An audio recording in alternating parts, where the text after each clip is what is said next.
This is Secret America with your hosts, Jack Danger and James Clary.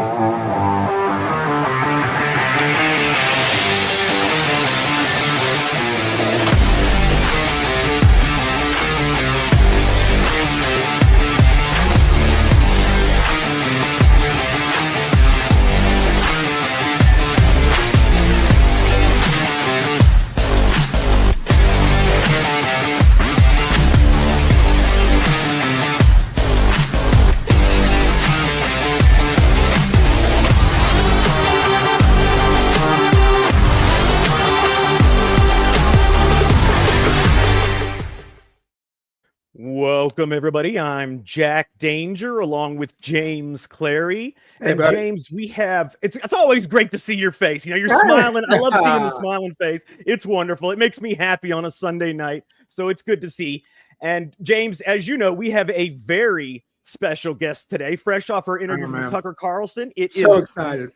Yeah, me too, man. I've been excited. I've been waiting for this for a while now. Margaret Roberts, author of the book Blowback, the untold story of the FBI and the Oklahoma City bombing. We're going to bring her in right now, and we're going to talk to her. So please welcome our special guest. How are you doing today, Margaret?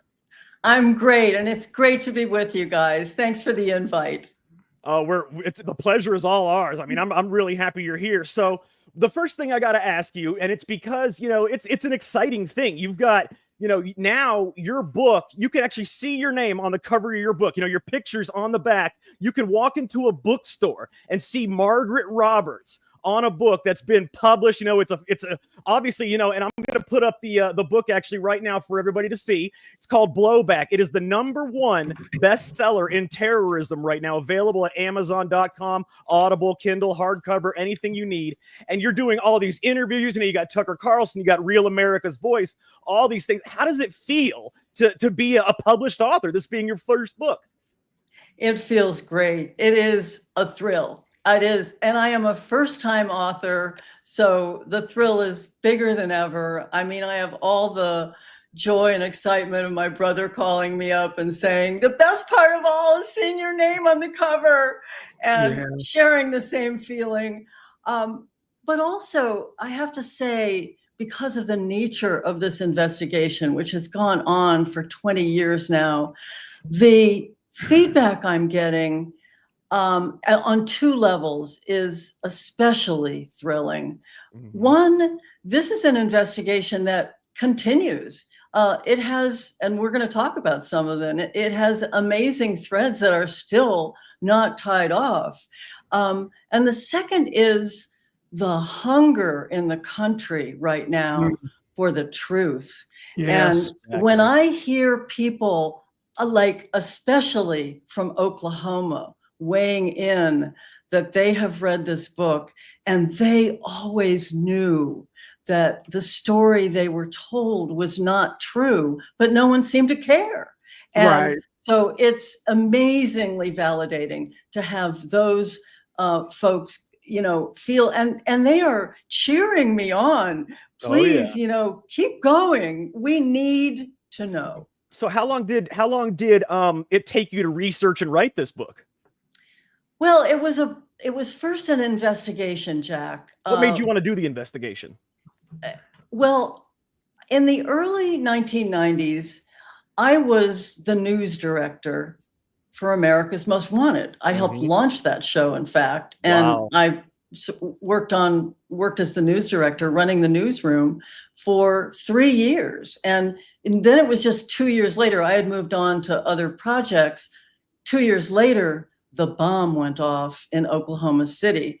But during my time on America's Most Wanted, of course, it was all about manhunts, the highest profile manhunts in America. And I worked hand in glove with the FBI, as close as any journalist could hope to get to these huge manhunt stories. That is awesome. And so when the bomb went off, and we can talk about this, it was immediately a global manhunt for these two terrorists, not Two. one, Yeah. not Yeah. one Right. lone wolf, 2 terrorists. And that's Timothy a common McVeigh. misconception. I'm glad you said that. Most people think it's just a Timothy McVeigh out there, and we're gonna talk about all of that. And I'm gonna let James. I know James has questions. I'm gonna let him go ahead. But I really Margaret, why appreciate don't you, I think that kind of leads us into John Doe number 2, and the 24 independent witnesses that the FBI interviewed that said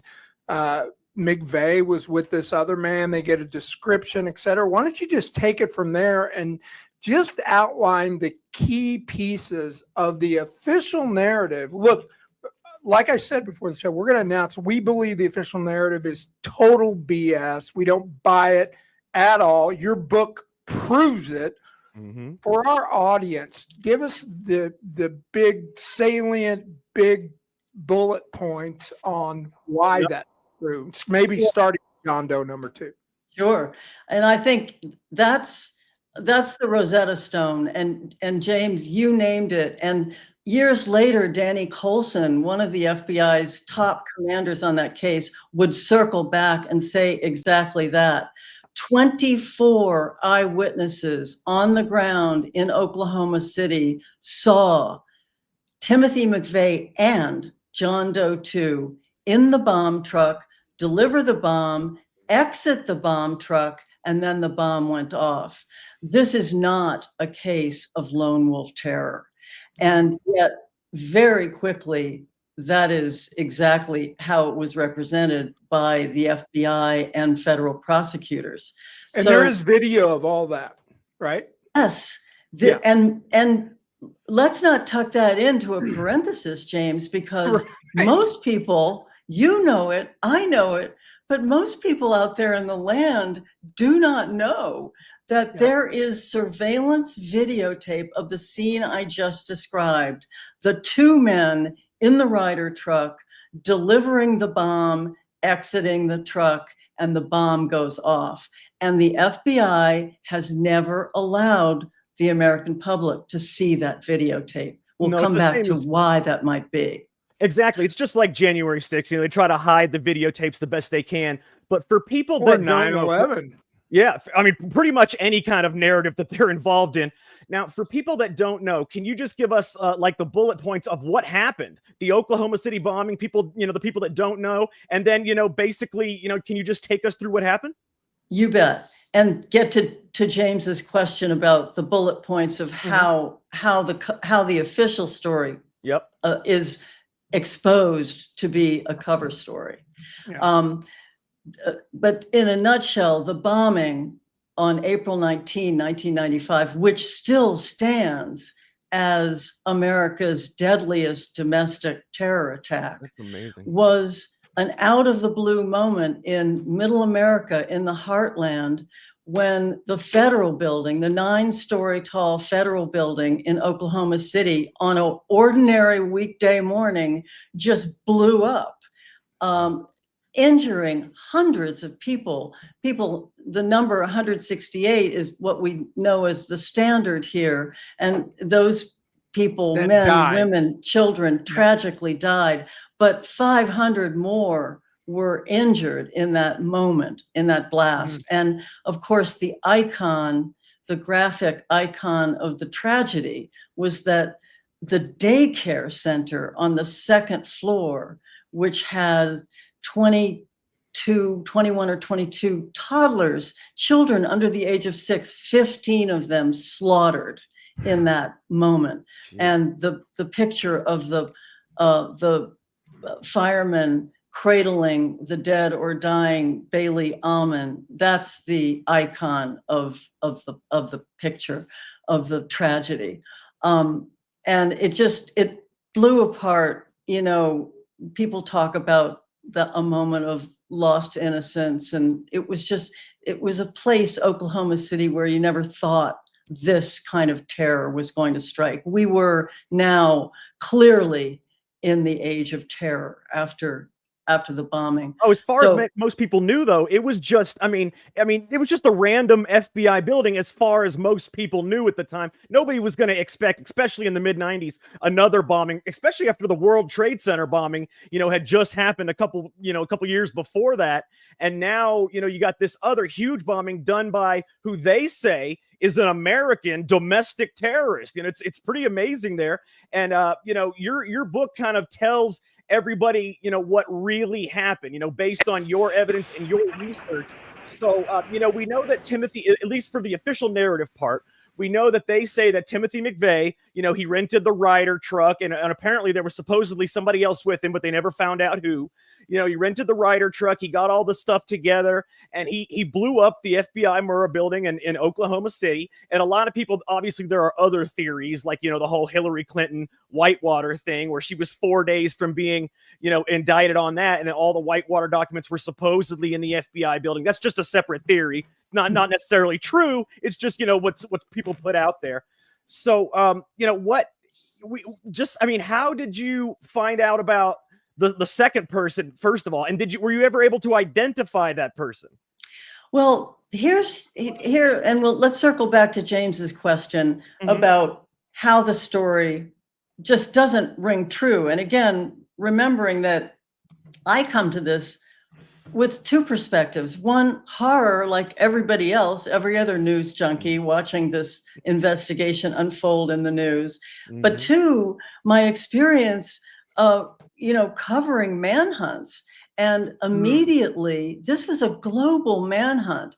There was a $2 million reward out for John Doe 2, this stocky, dark-haired, tattooed passenger in the truck with Timothy McVeigh.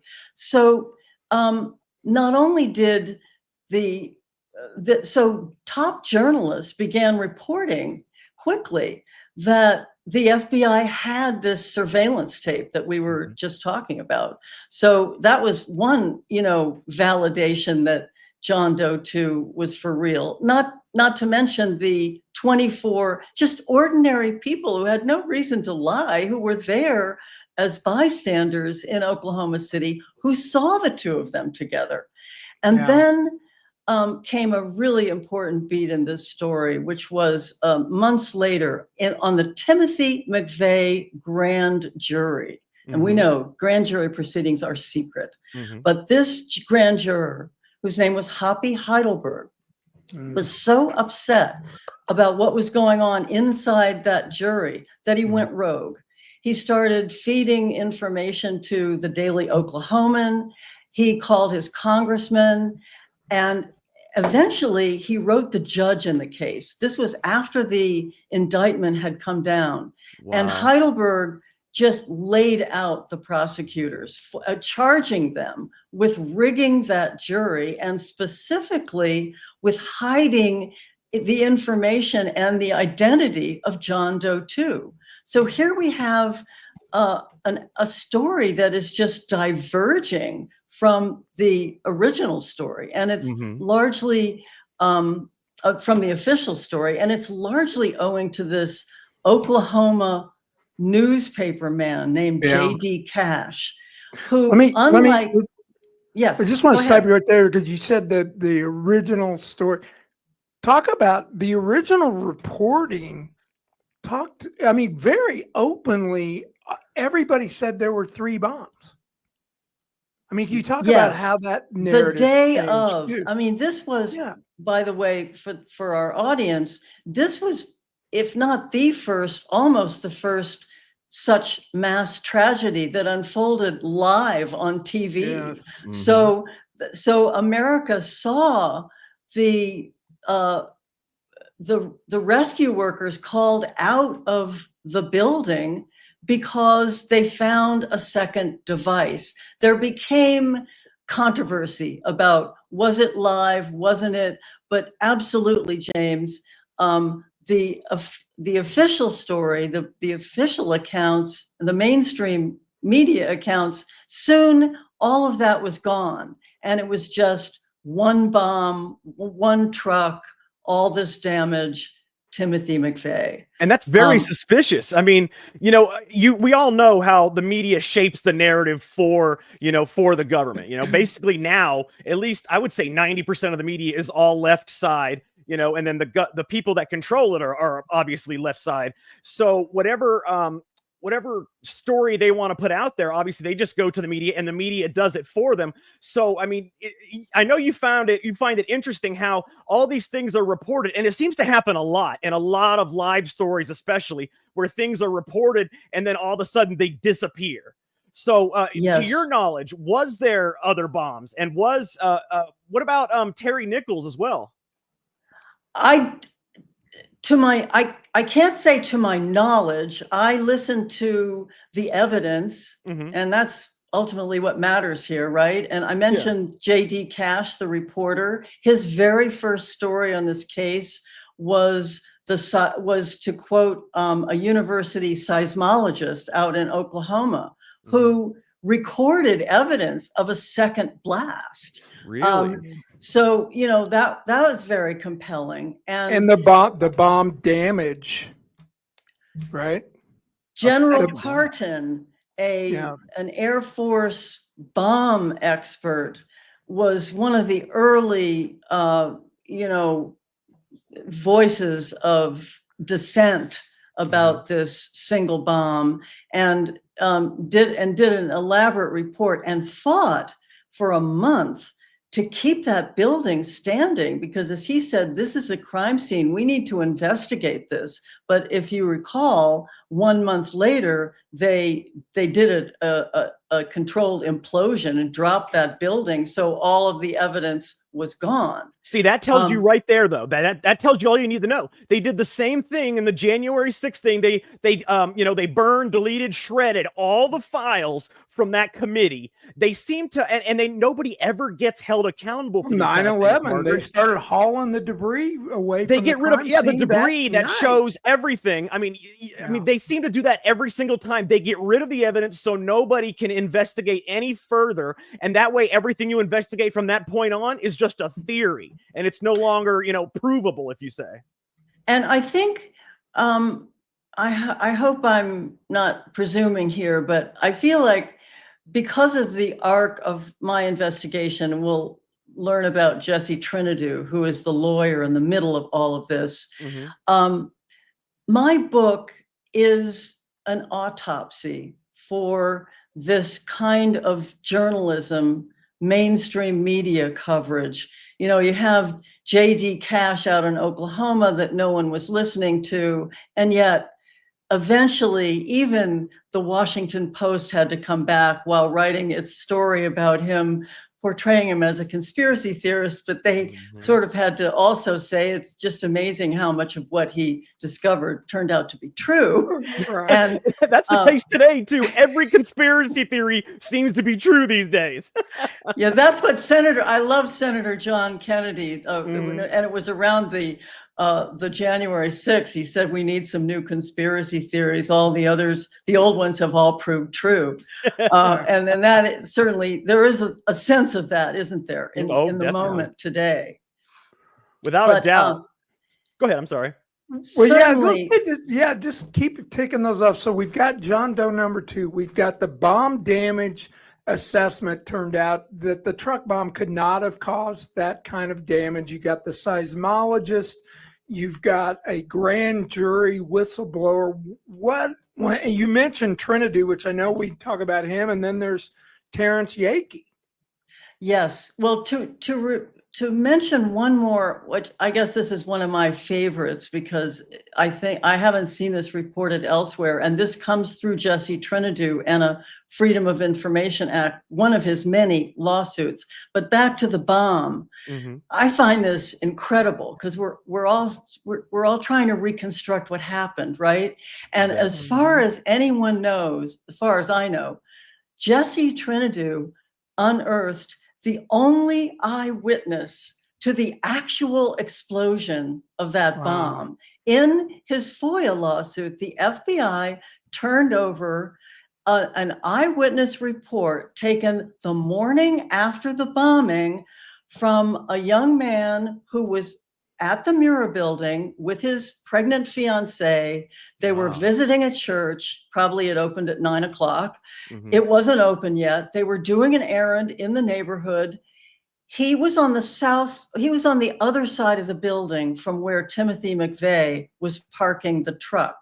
And he heard something. He thought it was an alarm, and he turned around and he saw a fireball explode out of the upper stories of the Murrah building on the other side of the building, on the other side where the truck was parked. Wow. So this is the one and only eyewitness report to the explosion, and it completely defies any idea that the truck bomb blew out the building. Do we know who this eyewitness was? Were you able to speak to him?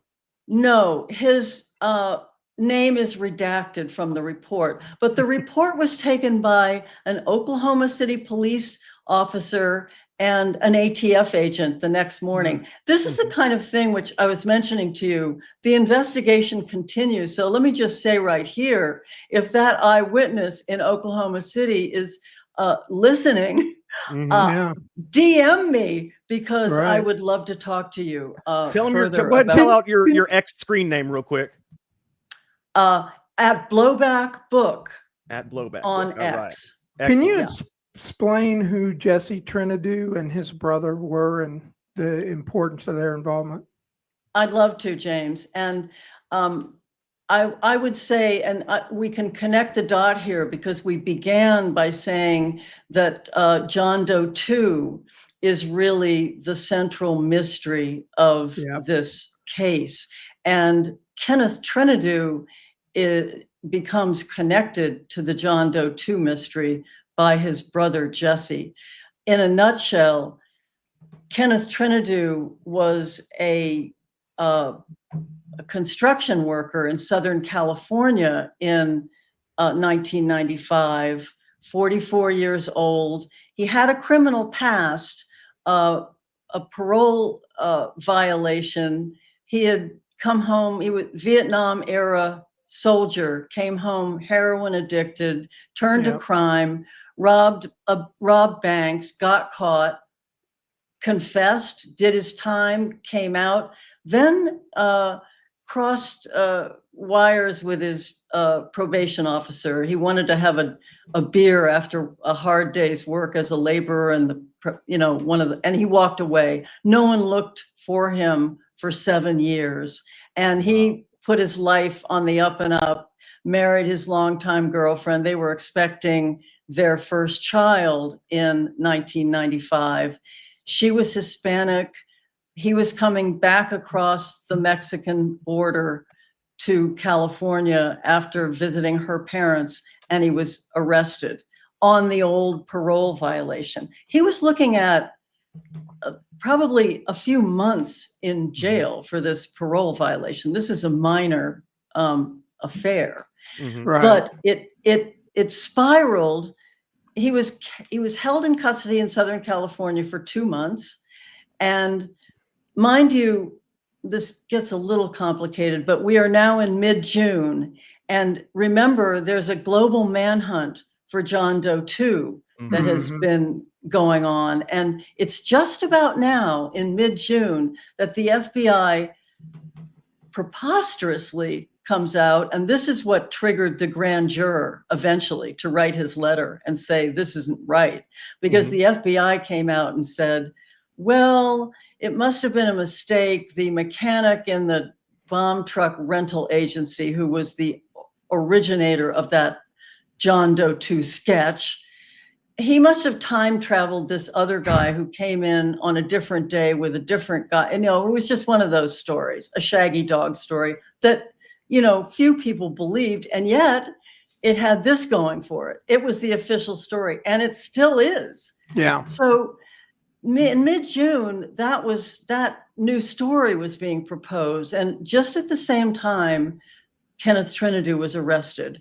He chilled in Southern California in federal custody for 2 more months, and then suddenly was moved to Oklahoma City. This is very strange considering Bizarre. his crimes were in California. His parole officer was in California.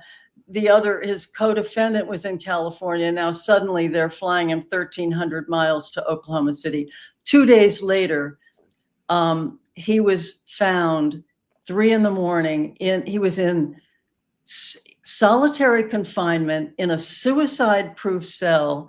He was found tortured, bloody, and very dead in his cell, and soon declared by the prison to be a suicide by hanging. Oh, of course, it's always a suicide, isn't it? So this becomes the mystery wrapped inside the mystery of the Oklahoma City bombing when Jesse Trinidu, the brother, discovers, tipped off first, by the way, by Timothy McVeigh, that Jesse Trinidu discovers that Kenneth Trinidu was a dead ringer for the FBI's forensic profile and wanted poster for John Doe 2.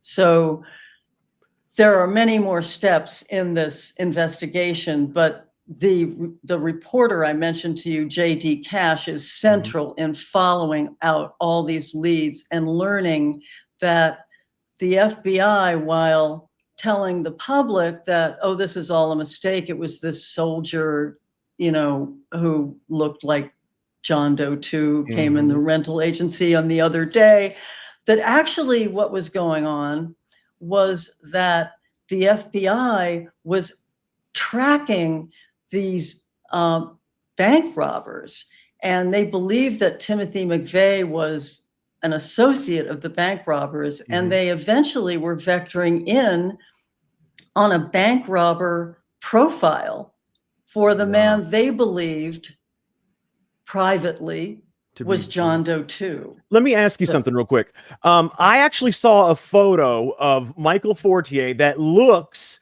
like it could be John Doe number 2. He had like the haircut, he had the facial thing. What do you have a theory on who it was? And you know what I want to know, and I'm sure everybody else really wants to know this too. And I know I'm skipping ahead, but I know everybody's interested to hear this. What is your theory? Can you tell us what happened? What do you think happened? My investigation and my theory leads to this bank robbery gang that we are closing in on now, that the FBI was looking at privately. They were the Aryan Republican Army. They were a neo-Nazi bank robbery gang. They used as a hideout this rural Oklahoma compound. You said the Aryan Democrat Party, right? Just kidding. Go ahead. It was called Elohim City. And there's a lot of evidence that Timothy McVeigh visited Elohim City. I don't want to get too far afield here, but this is credibly, and I believe this after years of investigating, this was ground zero for this conspiracy.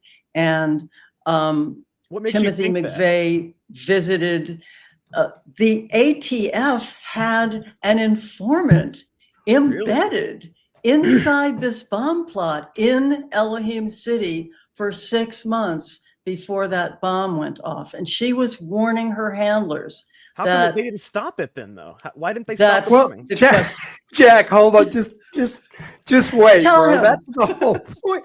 I mean, it's Strassmeyer, who was head of this group, right, was seen by an eyewitness who worked at the building.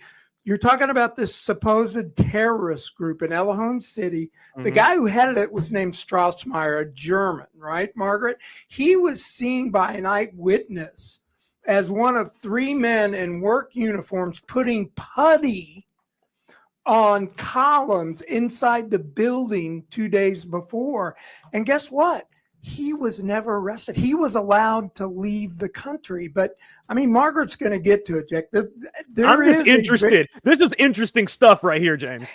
All I'm going to say is 3 letters, FBI. But go ahead, Margaret. All right, we'll let you go ahead.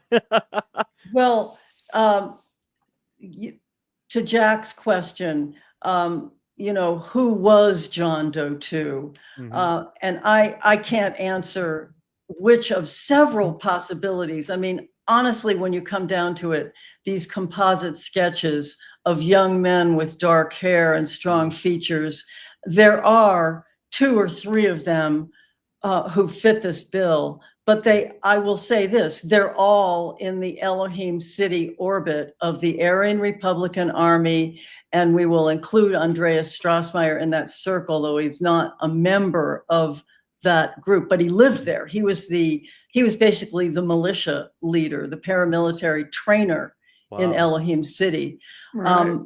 So Timothy McVeigh told Jesse Trinidu that the FBI murdered his brother in a case of mistaken identity with Richard Guthrie. Richard Lee Guthrie was the leader of the Aryan Republican Army. And chillingly, Richard Guthrie becomes prisoner number 2 in this case in federal custody, who winds up a suicide in his cell the day before he is supposed to be telling his story to a reporter, allegedly, and testifying against his fellow leader of that gang, a criminal named Peter Langan, who I also interviewed. Wow. And so Guthrie was identified as one candidate for John Doe 2 by Timothy McVeigh.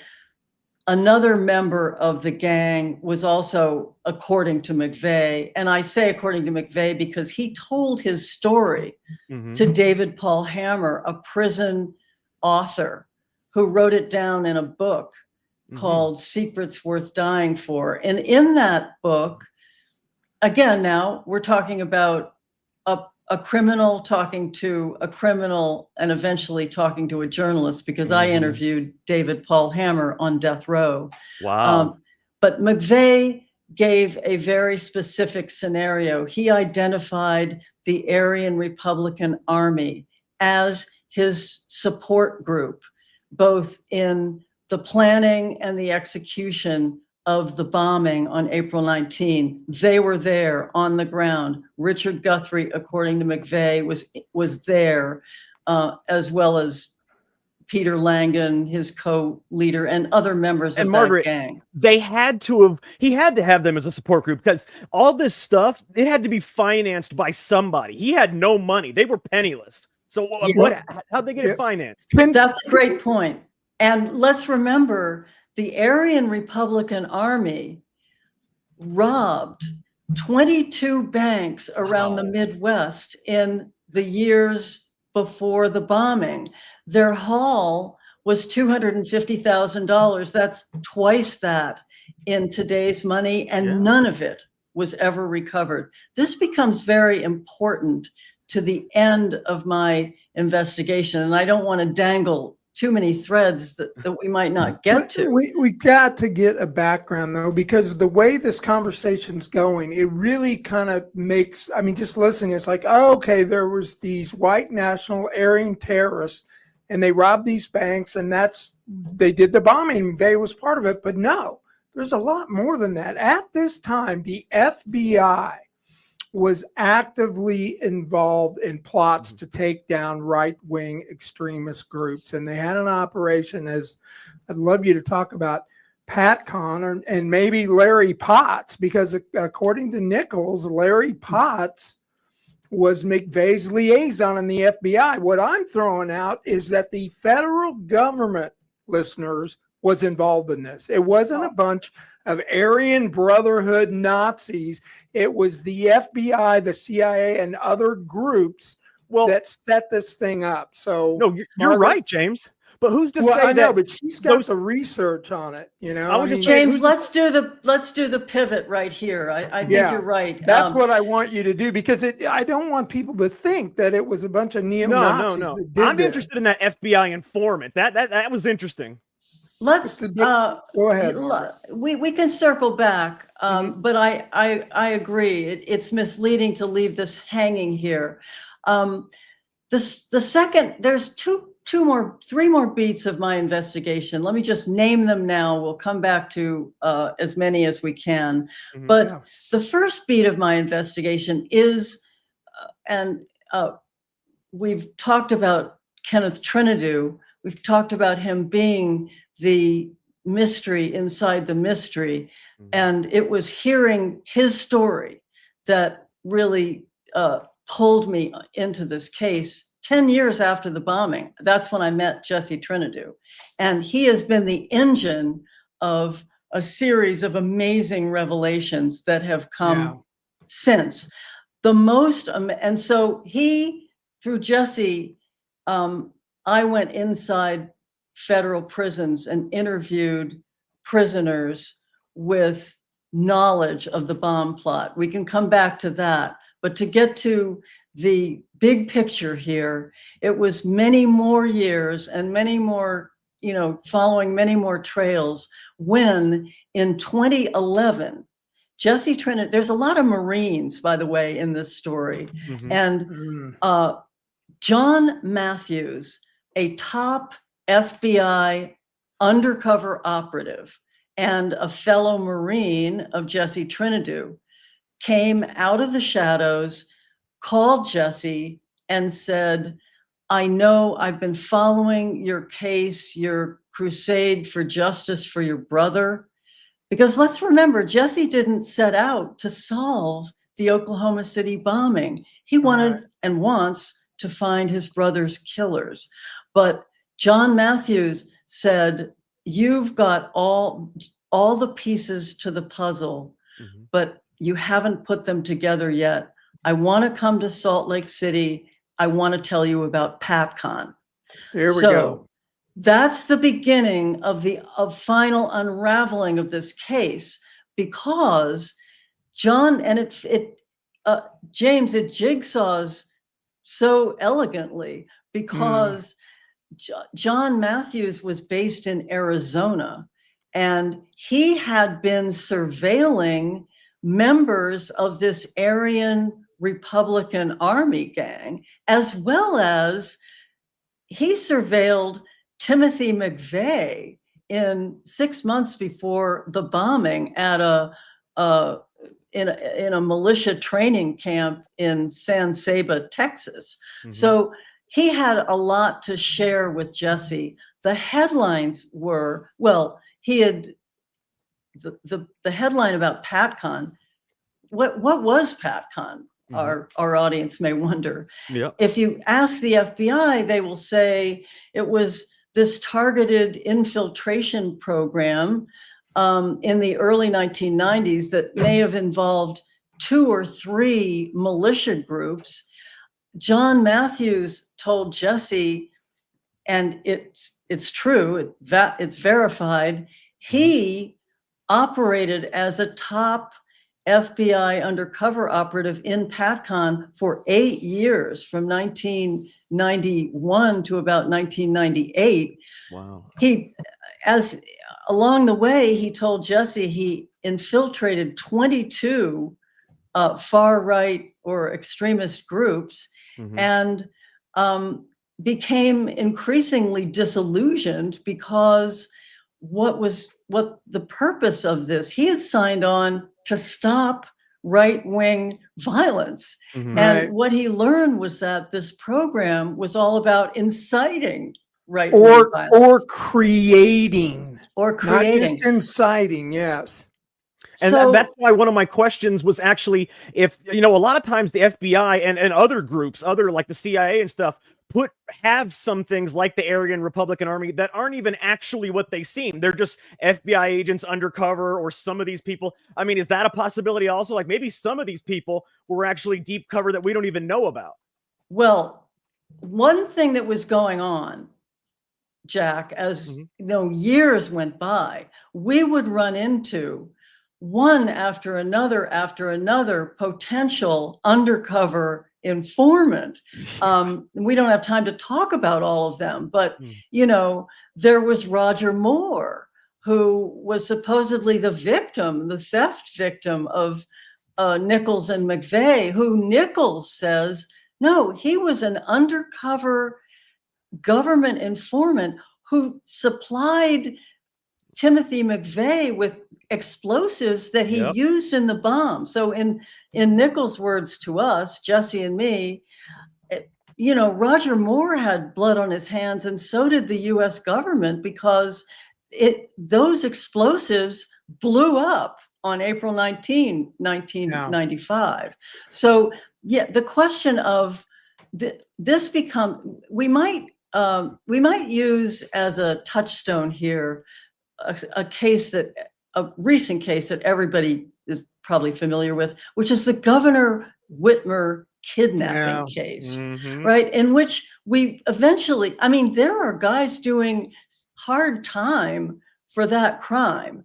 And yet it has been proven now that half the people in that plot were undercover operatives or agents. And so here, let's finish with, because John Matthews has two more stunning pieces of evidence to offer Jesse, one of which is that he believes that Oklahoma City was a PATCON operation. He very carefully denied that he worked the Oklahoma City part of it, but at the same time, eventually admitted that he had members of the Aryan Republican Army. Because remember, McVeigh was living in Kingman, Arizona at the time he left to bomb the Murrah building.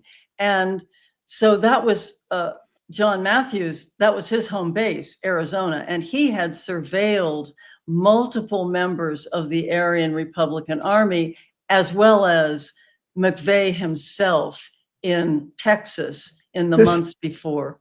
I just want to reiterate some, just so everybody's real clear, because this is very convoluted. It's very detailed. It can be difficult to follow. But PATCON, for the listeners, was a government operation to infiltrate these different groups. And it turns out, according to much testimony, which I'm sure Margaret will get to, that they actually planned to bomb buildings. The Randy Weaver, Ruby Ridge, and Waco were... Different witnesses have both said those were both PATCON operations. So this was behind the scenes. So just what Margaret's telling us is that this was possibly our own government actually blew this building up. Am I too far off there, Margaret? What John Matthews, the last revelation, James, from Matthews, is that to his direct knowledge, the FBI created the Aryan Republican Army. So when you say, and I can tell you as a fact, and it's one of the most incredible little least known facts about this case, is that the co-leader of the Aryan Republican Army, Peter Langan, who I interviewed in prison, he was literally taken out of jail after where he was awaiting trial on robbery charges, and set free by the Secret Service, supposedly to go find Richard Guthrie, who was a fugitive on the lam and feared to be a danger to assassinate President then George Bush. But instead, the two of them teamed up and formed the ARA, and the rest is terrorist history. It's so crazy. It's that, but this is coming from a whistleblower now. This is what and you're quite right. It is complicated, but the whistleblower is coming out of the shadows to say the government created this terror group as a front group. And this, if this spy is telling the truth, then this places enormous liability on the government for what happened on April 19th. Yeah, is this the same whistleblower that has a deposition that was sealed for a decade, and Yes. then that they wanted that I think it was Trinidad that wanted General Pam Bondi to release it actually. Still does. And Yeah. it's a live call to action. So let's finish the story here. Yeah. The live piece of this, to return to those surveillance videotapes, which were what hooked me on this story to begin with. Like, I want to see the videotape. Oh, Yeah. And Jesse Trinidad filed one of his many Freedom of Information Act lawsuits to force the disclosure of those videotapes. He filed that back in 2009. Well, you won't believe what the government said, right, Margaret? It became a twisted saga, exactly. And eventually, one more beat of the John Matthews story, which is pretty fascinating. It's that in that moment when the two Marines met, and Matthews told Jesse his story. He said, "I want one thing before I die." And he said he had been exposed to Agent Orange in Vietnam. "I want my story told. I want to expose PatCon." And there followed an unbelievable journalism saga in which Newsweek magazine fully reported the story that we've just been talking about. The night before that cover story profile of John Matthews was to hit the newsstand in 2011, November, by an executive edit, all mention of Oklahoma City, Timothy McVeigh, all excised. It's a pitiful, certainly not worthy of a cover story. So what happened, Matthews was furious about this. He said, what they did was put a target on my back. I mean, he had infiltrated these groups that would gladly kill him if they found out he was a federal operative. And now, his story was out there. And so in a last ditch move, John Matthews agreed to be Jesse's star witness in the surveillance videotapes case, on the theory that PatCon, as John Matthews told Jesse, videotaped everything, all these meetings, all these events, and very possibly had Timothy McVeigh under surveillance. He knew directly these months before the bombing. So whether PatCon agents or agent might be in the shot of the surveillance video of the bomb delivery that we've never been allowed to see, or whether PatCon may have shot the footage that exists of the delivery of the bomb. Those are just open theories. Yeah, and they threatened, apparently the FBI threatened John Matthews, to prevent his testimony. He pulled out as Jesse's star witness the day before he was to testify, and it almost pleading said, they pressured me to go on vacation. I'm afraid they're going to take my pension and my military benefits. I don't want to be just another homeless veteran living under a bridge. No, and if you're John Matthews, didn't the government eventually say they looked for the tape and they lost it? They can't find it. I saw at the trial. Did I misread that? The government, after admitting for years that they were looking and couldn't find this videotape since from 2009 to 2014, suddenly in 2014 at the trial, they pivoted to there is no videotape. It never existed. There never was videotape. Exactly. And John Matthews had to be scared of the FBI, especially after finding out, with Kenneth Trinidad, right? When they said that the whole thing was a suicide, but apparently, he was covered in bruises, lacerations, had signs of severe trauma, and 2 separate medical examiners that were independent medical examiners said that they were not self-inflicted and that it was likely a homicide. And when John Matthews learns of things like this, I mean, and then the FBI threatens you, you know, you're going to do what they want. Well, yeah, not to mention Terrence Yakey, which I don't know if we have time to do the quick overview of him, but he's another central figure in your book. Absolutely. Kind of disproves the official narrative. Can you give us just a couple minute overview of what happened to Terrence Yakey and who he was? Yes, it's a fascinating story that deserves its own book. Exactly.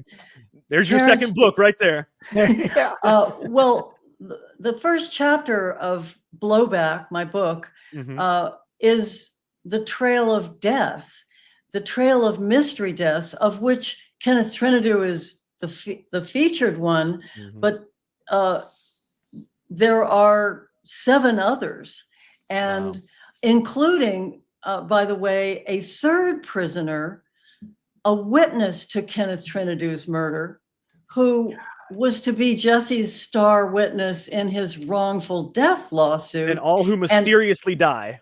Months before he would have taken the stand, he turned up dead in his cell, declared a suicide. Terrence Yakey is a fascinating story. He was a hero cop on April 19, carried victims of the bombing out of that building on his back, and saw things that troubled him deeply. He saw federal agents dressed in SWAT moments after the bombing. I mean, the question to him was, how did they get suited up so fast? You know, within minutes, because he was writing a traffic citation near the Mura building. That's how he came to rush over there. And he was an Oklahoma City policeman. Yes. And for the next year, he became deeply disturbed. He crossed swords with his superiors at the police department. They wanted to force him to rewrite his report from the day of the bombing.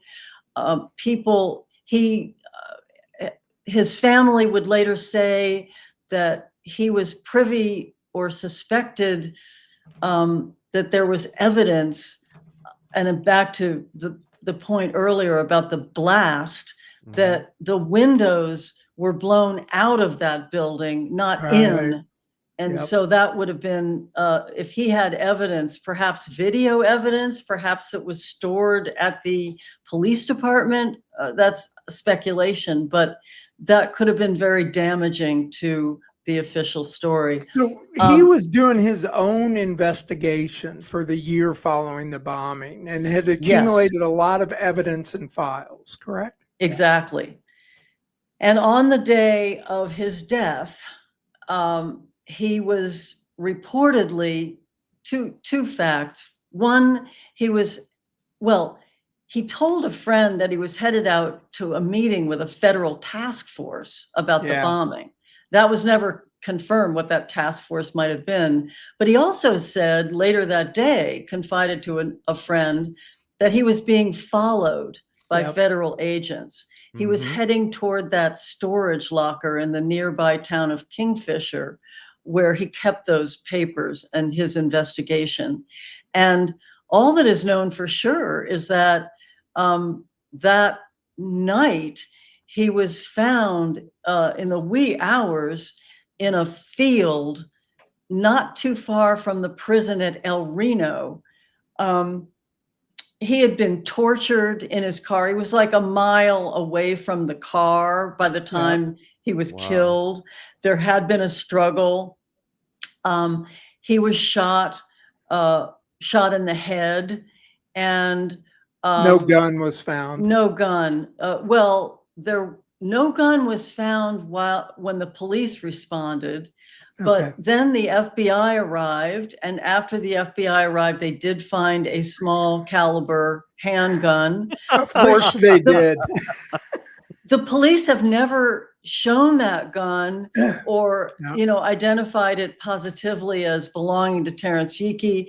There are sinister similarities between the condition of his body. He was tortured, and as And was Kenneth Trinidad. Yeah. And it was his ruled mother a suicide, correct? ruled a suicide. And there's an investigator, in a former Tulsa police officer named Craig Roberts, who has looked at this case. And based on ballistics, Roberts concludes that he was shot from above. He was basically probably forced to kneel and was shot from above. And the suicides and you'd have to hold your like this. Yeah, it's just insane. Sorry. Not a likely suicide scenario. Right. And there has been a fight, which might continue, because the family remains like very, very unsatisfied with the results of this. Talk to his sister, by the way, Terrence Beg your Yake's pardon? sister. Were you able to talk to Terrence Yake's sister for the book? I have talked Or with his wife? former wife, Tanya Yeke, Tanya. Okay. who really carries the battle forward and was so what's the word? Relieved. Devastated? This year, on the 30th anniversary of the bombing, all of a sudden, after years of ignoring this man, Governor Stitt of Oklahoma named Yeke at first in his roll call of heroes from that day. So that's like a total turnaround. He's been, you don't see his picture at the National Memorial, nothing. No. And this was absolutely the perfect time for you to release this book. I mean, the 30th anniversary, I'm just, I'm happy for you. It's excellent. I haven't even read the whole thing, but I'm so intrigued by it because I've read half of it so far, and it is just such a good book. Let me tell you, it's, people, you definitely need to get that book if you can. Put that cover up again, Jack. So I want everybody to see this. And it is the #1 bestseller in terrorism on Amazon.com. It's a hardcover. You can get it in Audible, audio, CD. Listen to it while you're driving, working out, whatever. Just make sure you get it because it is very, very interesting. It's one of those addicting books. Yeah, totally. There have been some, like you mentioned, many really good investigators in this story. I don't know if you've seen James Corbett's piece on the real Tim McVeigh is amazing. Amazing. A documentary called A Noble Lie, which is, I can't remember who did that, but it's very good. But, those were both years ago, Margaret. And now you come out with this book. It's so timely, like Jack said, and maybe that leads us into where we need to go. You mentioned Americans just want the truth. We were promised transparency in 2023 in the run up to the 2024 election. We got Kash Patel. We got Dan Bongino, one of the great truth tellers. Even Andrew Bailey. And Andrew Bailey. And, we've got Mike Davis. We've got all these people. If there was ever a time for this kind of, and I think this event, this single event, because of the evidence we know remains with the FBI. And it wasn't just the PatCon tapes. The FBI they confiscated tapes from businesses around the area. This is known. They can't say now, there's no tape. Where do we go, Margaret? I mean, what's up with Kash and Dan and Pam and Donald? Yeah, that's the question, isn't it? I think we are, if there's a zeitgeist now, I think it is this hunger for the truth, for transparency. And I look at the people, the institutions. When I said this book is an autopsy, excuse me, I believe that to be true because of the detail and the documents that have been unearthed by Jesse Trinidad's efforts in court. And it has been the courage, the personal courage of a number of people, starting with Jesse, but some of these whistleblowers, Carol Howe is the story. She was the one inside Elohim City. John Matthews, who came forward. Let's remember, a federal judge, magistrate, is still investigating Jesse's charge of witness tampering against that judge. And then there was Hoppy Heidelberg, the grand juror I we love talked that name. about earlier. I Danny love the name. Coulson. Yeah. Danny Yes, Coulson, absolutely. the FBI. You know, and Terrence Yeakey, he's, Yeah. you know, he's right up there. And so to me, that's the inspiration here. And I look back at, to get to the now, I look back at President Trump's campaign in 2024, and he was besieged by people who wanted the truth about Jeffrey Epstein, and he promised it on the campaign trail. Yep. And Yes, he did. and for whatever reasons, you know, his administration has not been eager to deliver on that, but they have delivered through Anna Paulina, the congresswoman. Anna Paulina Luna. Yeah. Yeah, what a great profile she has struck for transparency in the JFK case and the RFK case and the Martin Luther King case, and working on Epstein. So I just would say, these things do take time. I know more time than we wish. Yeah, definitely. There's just a resolution right now on the part of the American people. It's a hunger. Yeah. It's a hunger for the truth. And Margaret, how would you feel? I mean, we talked about at the beginning how you feel, you know, with your name being on this book, and, you know, you making the rounds, you know, you're basically getting famous now with your book and all that. I mean, and it's really cool. It's a different feeling. You know, you're a first time author. How would you feel now if your book was actually the catalyst to breaking this wide open? What if now the government goes ahead and grants, you know, Trinity's FOIA request, releases, you know, the deposition from the whistleblower because of interest in your book, renewing interest in the Oklahoma City bombing? Well, of course, I'd be extremely proud, but I have to tell you, I stand on the shoulders of the giant of Jesse Trinity. And that, let's remember, the brother who only wanted to find out who did this atrocity to Kenneth Trinity has not rested a moment, you know, you could in this 30 actual years. book could be you helping him. If they grant that FOIA request now because everybody's interested in the Oklahoma City bombing, you could be the one that helps him. I find that amazing. Well, it is amazing. And I'll tell you, there are these hopeful notes that I really would lean into here as we wrap up. And I was watching a clip from TV last week, and Ron Johnson, the senator from Wisconsin, popped on saying to John Solomon, who is like one of the top journalists, not just on the Oklahoma City story, but a lot of others, Russiagate. But Solomon, so Ron Johnson just pops up saying, "I'm reading this book, Blowback." And I'm faxing pages to Solomon because Ron Johnson remembers John Solomon's coverage of the Oklahoma City. He's one of the main figures in Blowback. Ron Johnson is reading your book. That is so. He is one of my favorite Ron Johnson senators. says, and he sits on the Senate Judiciary Committee. This is what where I'm going with this. And he says, I haven't finished the book yet. I don't have conclusions, but I will say this. This is not just history rhyming. This is history repeating itself. And that's the caution here. For those who think this is just a history story, then think about January 6th and think about the Governor Whitmer plot. And by 9/11. Sorry. And they all have government involvement in common. That's what it is.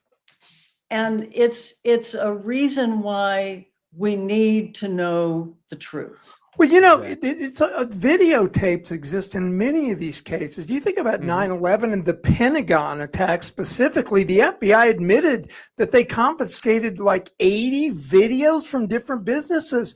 They gave us 1 2-second grainy video that you can't see anything. Kash Patel, Donald Trump, any of them could order those videos released tomorrow, we would Why do know you for think they're sure, not doing was it that? a plane or a missile that hit the Pentagon? Then we'd Yeah. know.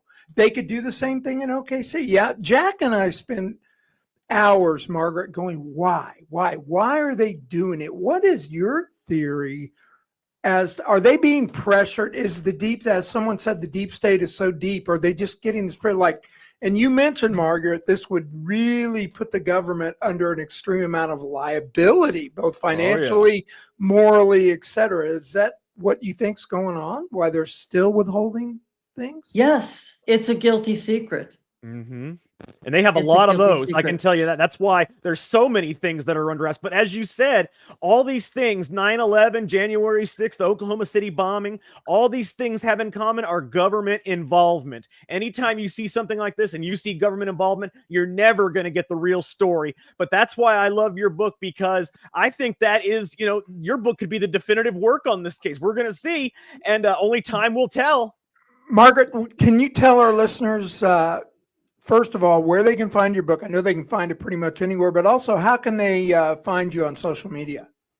Yes, I'm on X at Blowback Book, and I invite anyone who's been interested in this conversation. I'm telling folks now, when I remind them, the book is out there on Amazon. That's probably the easiest place, or at your bookstore, but probably on Amazon is the easiest place to find it.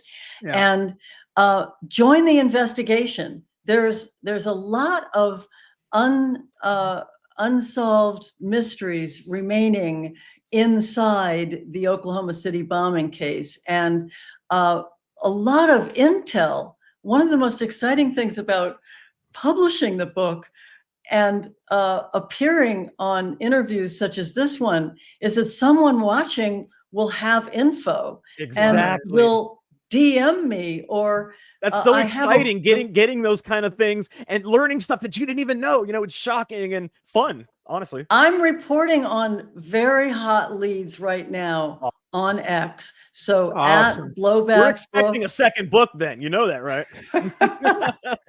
She's probably got it on mine. Well, Margaret, we know we've got a heart out with you. We so appreciate your time. It's really an honor to meet you, and it is. You're an American treasure. We needed this book right now. We really did. And thank you from the bottom of my heart and our listeners' heart for writing the book and taking the time to do it. It was really a great effort.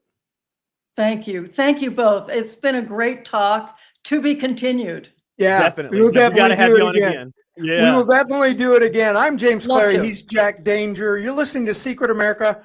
We'll see you next week.